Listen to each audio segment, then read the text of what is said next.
I'm what the deaf, nonverbal audio classify as hard hearing, HH. Because I can communicate with hearing person without resorting sign languages or notes. I met my boyfriend, Alan, who is deaf about a year ago. I was the only person he could communicate at work with ASL, even though I only could sign basic words.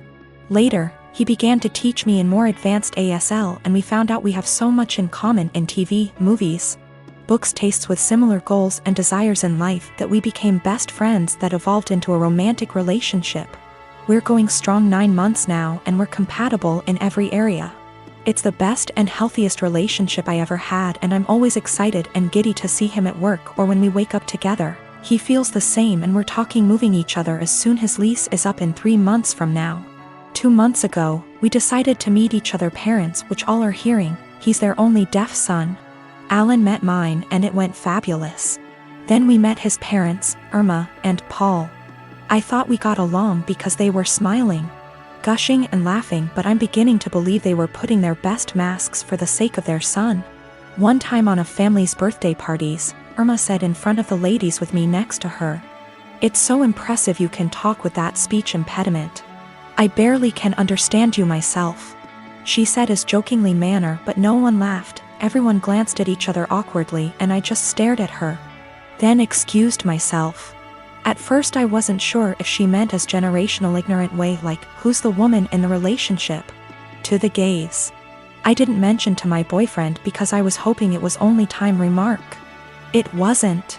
They made more comments, mostly Irma, about me struggling pronunciation or grammars, using sign language incorrectly and not teaching me the right one like Alan would do, or not having deaf//HH friends, or not going more to deaf community, and so on. It happened so gradual and subtle that I didn't realize they were being insulting to my face, that to this day I still wonder. Most of the time they would make those comments without Alan nearby. I mentioned to Alan few times, and he told me that maybe they were worried I might not understand the deaf culture. He talked to them that saying those things weren't helpful, and he would appreciate if they would shut it up. They didn't.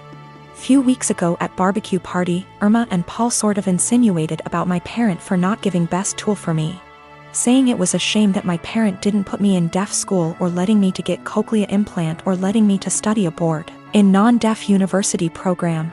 They made it sound as if my parent crippled me as person because my social and emotional network didn't consist the right people. This time I got angry, and I said what they said was rude. That my parents made lot sacrifice for me, and no one has the right to belittle for their choices about raising me. Alan caught at the end of the conversation, lip reading, and asked me what's going on. Not so surprisingly, Alan's parent threw me under the bus, remarking I was so sensitive after making such innocuous comment.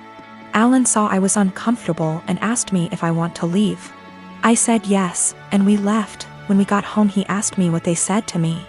I didn't want to say what his parent told me because it was so ugly to talk about it, but I told him anyway, and he got upset for me. He FaceTimed them and said they shouldn't said that. He told them they crossed the line. They pretended they didn't know what I was talking about, that perhaps I misunderstood, considering I'm hard-hearing, which upset Alan even more. They ended arguing for a few minutes before Alan hung up. Since then, Alan has become desolate and needy. He apologized to me hundreds of times for not believing me what I said before. I told them that he has nothing to apologize because I wasn't sure if they were being snide toward me until now, and I'm not going to blame Alan for what his parents said to me. He told me he's thinking reducing contact with them, but I told Alan it wasn't necessary. He can do whatever he wants with his parent, but that I rather would not go to any of his family gathering or go his parents. He assured he would never force me or put me in that situation ever again. We're closer together than we were, but he's still sad, and he no longer goes to his family gatherings or his parents. I find him staring at nothing in particular for long minutes, and his eyes, which used to sparkle, are now dim. I want to cheer him up, but I'm not so sure how to in first place. I just don't know what to do, and I don't understand why his parents are so rude toward me because I'm not completely deaf, considering they aren't one. I met my friend Chuck about 1.5 years ago. We were both part of an online local group for single parents, and eventually met offline with other group parents. I have known Britt since high school. Chuck's wife died of childbirth complications the day their daughter was born, more than 2 years ago. Britt is a few months out of a 9-year relationship. Both of them have expressed wanting to meet other people. And I thought they'd be good for each other because of common interests, and we all have kids of similar ages. 2 days before Christmas, Chuck and Britt went out on their first date. I kept Chuck's daughter at my house so the two could have some more time together without him having to worry about the baby. The plan was for her to spend the night. She's done it before and gets along great with my 3-year-old girl. But Chuck knocked on my door at 11 p.m. to get his daughter. He barely said a word to me, and I could tell he had been crying, but he wouldn't tell me what was wrong. The next day, I asked Britt what happened. She said that they had dinner and a couple drinks. Things were going excellent. She said she felt like they had great chemistry and were even getting physical at his house. But he suddenly told her to stop and to leave immediately. She swears that she has no idea what she did wrong and is really hurt by the whole thing. I believe her because she is really sweet and social. I've never seen her do anything to piss anyone off. I tried to talk to Chuck at the same time to get his side of the story and see what went wrong. All he said that he wasn't feeling it and didn't want to discuss it further. I didn't push it, but when I went to wish him a Merry Christmas a day later, I saw he had deleted me from his social media. I texted it to him instead and asked, "You okay?" But no response. I am seriously hurt and don't know what to do. Chuck has become one of my closest friends, and our daughters are the best of friends too. I am really worried that this has something to do with his wife. And I want to apologize if he felt like I was pressuring him to date after her death. At the same time, I don't want to overstep boundaries and bother him when he's having a hard time. It's been over a week and I'm worried / upset. I purchased a 3-bedroom condo in Toronto, Canada 5 years ago when I was in my 2nd year of medical residency. Soon after the purchase, I rented one of the rooms to my roommate to offset the costs of the mortgage. I live in one room, she lives in the second, and the third is my study / office. She has been a great roommate from the beginning. We aren't necessarily friends, as in we don't do things together for fun, but we get along exceptionally well. The entire roommate / tenant relationship has gone swimmingly up until recently. A couple of weeks ago, my roommate broke the news to me that she is pregnant. The father was a fling of hers, who does not want anything to do with the child. My roommate has decided she wants to keep the child anyways, and raise it on her own. To me that seems like a huge challenge, and I admire her for it. The issue is, while I don't necessarily dislike children, I have no desire to live with a baby. While the condo is a fair size, I will most definitely be woken up by the babies crying at night. My condo is also where I like to come home to and relax, like a haven after a long workday. And the idea of coming home to a baby honestly seems absolutely chaotic. Especially since this isn't my own child. I.e. one that my girlfriend and I decided to have / was mentally prepared for. As difficult as it was for me to do this, I told her essentially what I've written here. And that it would be best if she finds somewhere else to live.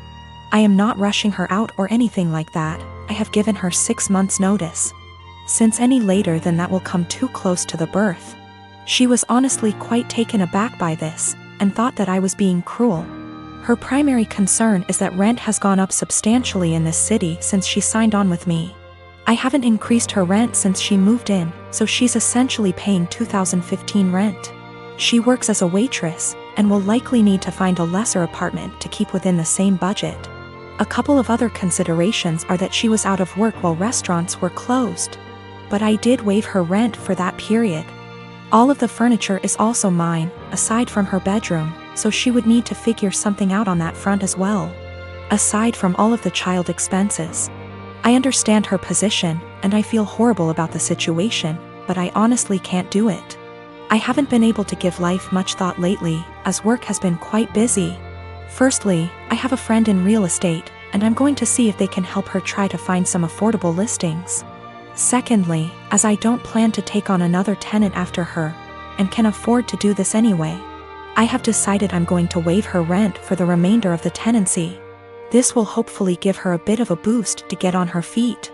I consulted an attorney to be 1000% sure, and this is perfectly legal. Since I live in the unit, the eviction laws are much more lenient. Her baby will become a toddler, and a toddler eventually becomes a school-age child. Will it really be any better to do this later on?